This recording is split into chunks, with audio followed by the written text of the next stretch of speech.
natin, nandiyan pa rin, buhay na buhay pa rin ang panel. Meron na akong screen protector dito.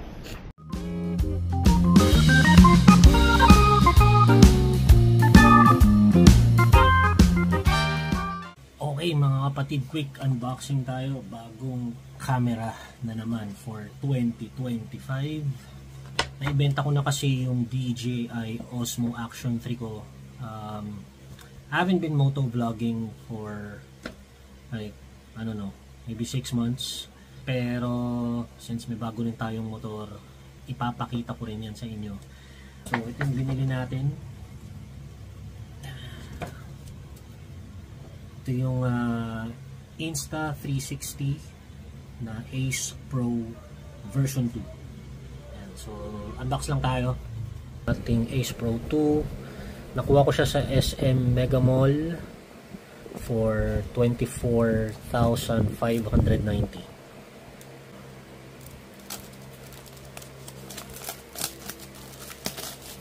Right. Actually maganda nga, meron na ring physical stores ngayon sa mga SM malls. Before kasi parang medyo ang hirap maghanap ng talagang Insta360 na store. Tapos yung mga minsan resibo, parang mga gray market items lang eh. So ayan. So dito sa box meron tayong, okay, walang laman tong isa. And then ito yung ating camera. So malalaman nyo na Ace Pro 2, if you compare it doon sa unang version ng Ace Pro, meron siyang kanto dito, no, yung kanyang lens. Ayan. So doon sa Ace Pro na version 1, diretso lang siya. So ayan, makikita nyo, may kanto siya. Yan. Okay. So meron siyang plastic dito sa LCD. Okay. Tingnan muna natin yung iba pang mga laman. Meron din siyang battery. This one compared to the Ace Pro version 1, mas malaki na yung battery capacity nito. I think this is 1800 na. Ayan, hindi nyo lang siya makikita, but it's 1800 mAh compared sa around 1600 na mAh nung Ace Pro 1. Tapos mayroon tayong mga mga paperworks tayo dito. Tapos mayroon tayong Type-C charger. Ayan. Silica gel. Tapos itong isang to. Meron tayong ito. Tingnan natin.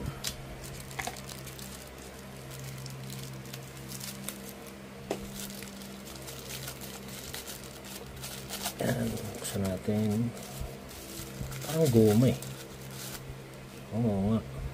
Okay. So ang galing oh. Meron siyang extra rubber. Ayan.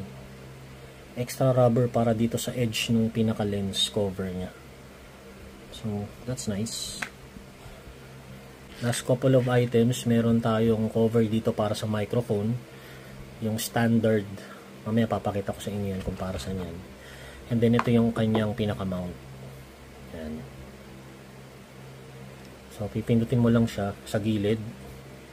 So makikita nyo nagmo-move na yan. Yan. So para ma-unlock mo siya. So ganyan na yung mga uso talaga ng mga mounting system ngayon sa mga action cameras, no. Hindi na uso yung laging deroscas. Kasi mas mabilis nga naman kapag ganito, no. So ang ilalagay mo na lang doon sa mga mounts nyo would be ito, no. Ito na lang yung naka-roscas. Pag kailangan yung tanggalin yung camera, mabilis lang because of this. I think it was DJI yung nagpauso nung ganitong klaseng mount, no. Ayan. So kung mapapansin nyo, itong portion na to, wind muff to eh. Ayan. So sa mga napanood ko ring mga reviews, maganda rin to. Maganda siya because it really eliminates yung wind noise, no. So that's really good. Ang galing nito eh. Kasi yung execution ng iba pagdating sa wind reduction, parang dead cat yung tawag nila, di ba, na mabalahibo. Ito very kumbaga parang hindi mo alam na ano siya, wind muff siya.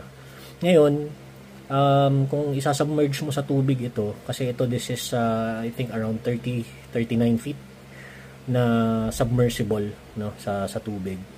You can remove this kasi may foam to sa likod no, sa loob niya. Pwede mong gamitin to. So ito yung purpose naman niya. Yan, yan natin. Press and hold. Ayun, buhay na siya mga kapatid. Format lang natin yung SD card, and then while it's doing it, let's select the language, next, and then sabi niya download yung 360 app. Okay, so ito na, i-set up na natin, na format na rin yung memory card, na i-connect na rin natin siya sa ating Insta360 app. Let's remove itong mga plastics.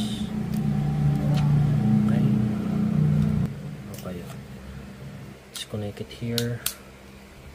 Ayan, diba? If you wanna remove it, press and hold lang dito sa magkabilang gilid. Magnetic din siya with locking mechanism. Ayan, there you go.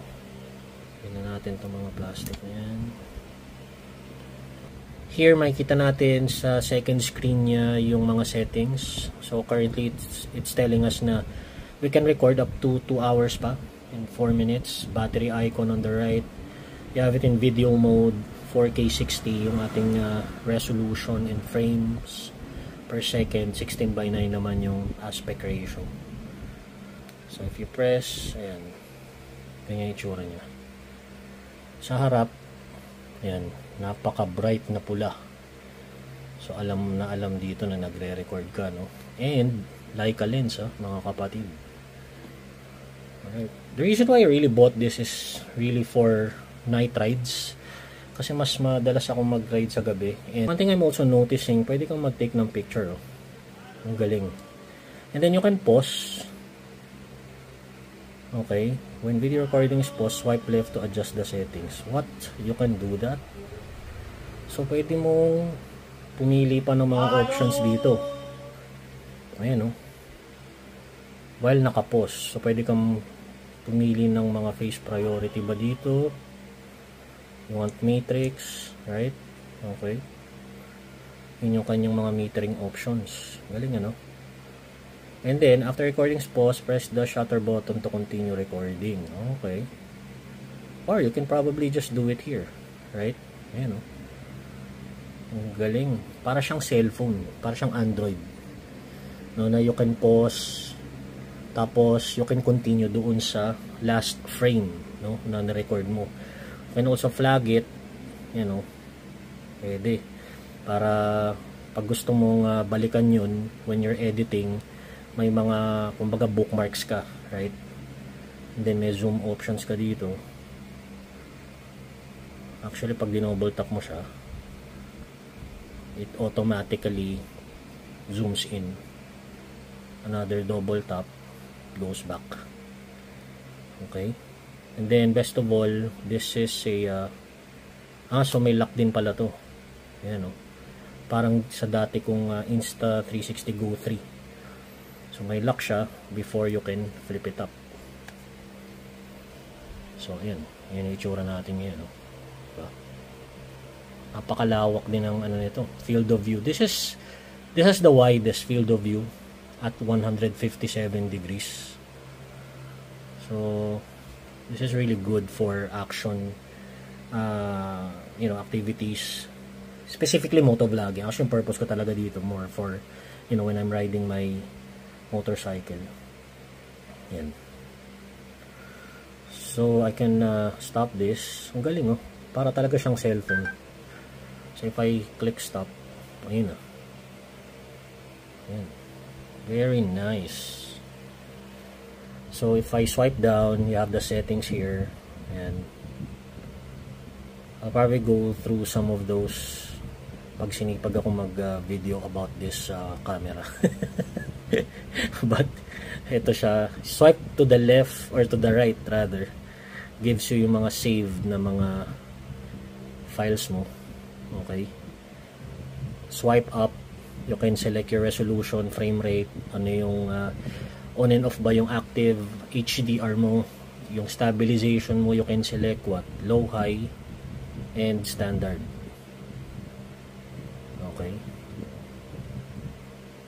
So again, swipe down, you have the settings. Swipe going to the right, you have the files. Swipe up, you have the settings for the resolution and frame rate. Nag 4K. You can shoot here ng 4K 120. Galing, no? So yung slow-mo mo, maganda rin yung quality. Typically kasi kapag mga slow-mo, high frame rate shots, normally nasa 1080 lang. But this one, 4K 120. Usually when I'm doing motovlogging, I'm just probably, 2.7K na 30 frames. Well, yun yung typical settings ko. So for now, let's put it 4K 30. And then you can also shoot 8K 30. Though I don't think I'm gonna be using this. I mean, it's just too big and masyadong masakit na sa ulong i-edit yan. File size niyan sobrang laki. So 4K 30. You have the options here ng views, no? Currently nasa mega view tayo. Sabi dito, ideal for cityscapes with minimal distortion. Pag action naman, ito compresses the space for an immersive first person view. So ito yung medyo may distortion, no? And then you have here yung ultra, suitable for scenes requiring a wider view such as mountaineering, hiking, outdoor sports. The warp naman, ito medyo wala na siya nung distortion. Linear, obviously mas wala na. This is more for vlogging. And then some other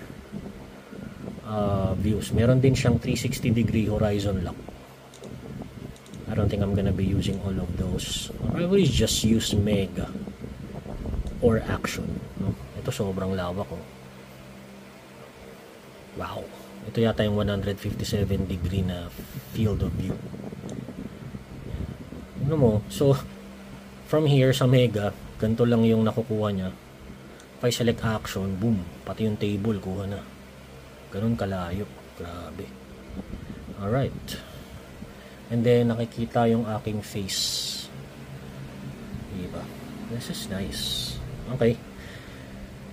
So, bigyan ko kayo ng sneak peek sa ating bagong motor. Let's go. Alright, so ginagamit na natin ngayon yung Ace Pro 2. Pakita ko sa inyo yung ating bagong scooter. Teka, parang di ko gusto yung field of view na to. Ayan, so nilagay natin sa mega. So ito yung ating bagong scooter, mga kapatid. Si Ninja natin nandiyan pa rin, buhay na buhay pa rin. Nabuhay dahil hindi na kayang bayaran ng buyer. Ayan. So it's back again sa akin. But I just got myself 2024 Vespa Sprint 150. Ayan. So we'll feature this more sa ating mga moto vlogs. And this is I think almost a week old. 1 week na siya tomorrow.